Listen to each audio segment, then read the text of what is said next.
Wakil Ketua Komisi 3 DPR, Pangeran Hairul Saleh, melayangkan kritik terhadap seorang tersangka asusila terhadap anak di bawah umur, HA, yang dilantik sebagai anggota DPRD Kota Singkawang, Kalimantan Barat. Pangeran mengaku dirinya mengecam dugaan tindakan pelecehan HA terhadap anak berusia 13 tahun. Dia makin prihatin ketika tahu tersangka tersebut malah dilantik menjadi anggota dewan di Singkawang.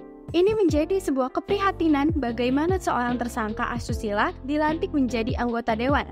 Dan kami mengecam keras dugaan pemerkosaan pada anak yang dilakukan tersangka ini, kata Pangeran dalam keterangannya pada Jumat 20 September. Dia mempertanyakan, aparat kepolisian justru hanya diam menyaksikan hal itu. Terlebih setelah proses pelantikan yang digelar pada 17 September lalu itu juga sempat beredar dan ramai di media sosial. Kasus asusila HA sudah berjalan sejak tahun 2023. Namun tersangka tak pernah datang memenuhi panggilan pemeriksaan di Polres Singkawang alias mangkir dengan alasan sakit jantung. Yang menjadi pertanyaan adalah bagaimana pihak kepolisian membiarkan hal ini? Kenapa tidak ada tindakan lebih lanjut mengingat kasusnya sudah 1 tahun? Dan bisa dilihat dalam video yang beredar, tersangka dalam kondisi sehat, kata Pangeran. Menurut Pangeran, HA mestinya bisa langsung ditahan dengan ancaman hukuman di atas 5 tahun.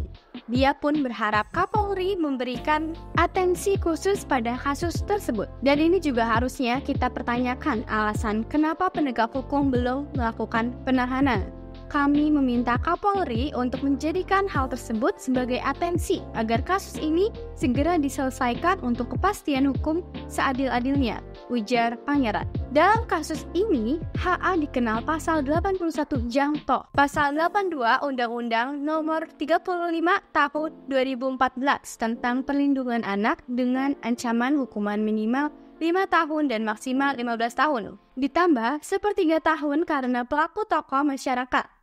HA juga dijerat dengan UU Nomor 12 Tahun 2022 tentang Tindak Pidana Kekerasan Seksual atau TPKS. Polres Singkawang sendiri mengaku serius dalam menangani kasus ini, kendati tersangka tergolong sosok yang memiliki pengaruh di masyarakat.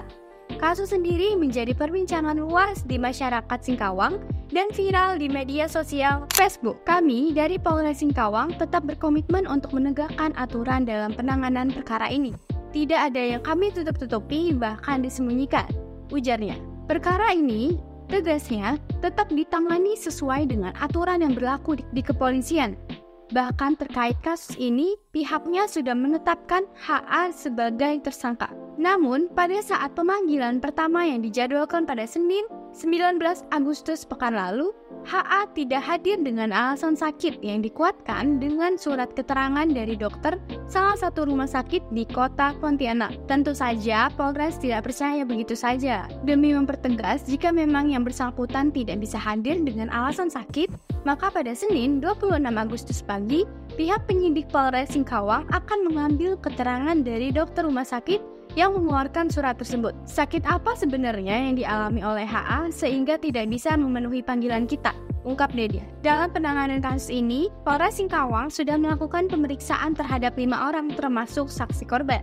Bahkan kita juga sudah meminta saksi dari ahli psikologi untuk melakukan penelitian terhadap korban. Hasil psikologi tersebut sudah keluar, sehingga meyakinkan penyidik kita untuk menaikkan status sanksi menjadi tersangka terhadap HA, jelasnya. Sementara itu, sebelumnya, kuasa hukum korban yang berasal dari LBH Rakyat Katulistiwa dan PKBI Singkawang, Robi Sanjaya memaparkan telah menangani kasus ini sejak Maret lalu. Kasus dugaan persetubuhan ini tentunya akan menjadi prioritas kami, karena menyangkut perempuan dan anak. Robi mengungkapkan kejadian kasus dugaan persetubuhan ini terjadi pada bulan Juli 2023 silam. Pada waktu itu, korban masih tidak berani melapor karena mungkin merasa dari kalangan keluarga yang kurang mampu. Mirisnya, kejadian serupa nyaris diulangi oleh pelaku pada bulan Maret 2024. Setelah kejadian yang kedua kali inilah orang tua korban baru berani melapor ke kita. Dalam pendampingannya pun, kita bekerja sama dengan unit PPA Polres Singkawang, sehingga pada tanggal 11 Juli kita membuat laporan polisi, ujarnya. Menurut kuasa hukum, pasca kejadian, kondisi korban masih mengalami trauma. Apabila ada sedikit saja sesuatu hal yang menyangkut tentang pelaku, korban pasti menangis. bahkan agak sulit untuk ditenangkan. Kuasa hukum sendiri berkomitmen untuk terus mendampingi korban, terlebih korban berasal dari kalangan kurang mampu. Apalagi kasus yang dialami oleh korban merupakan kategori extraordinary crime. Jadi, siapapun pelakunya, apabila sudah cukup bukti dan saksi, maka layak untuk ditingkatkan ke penyidikan.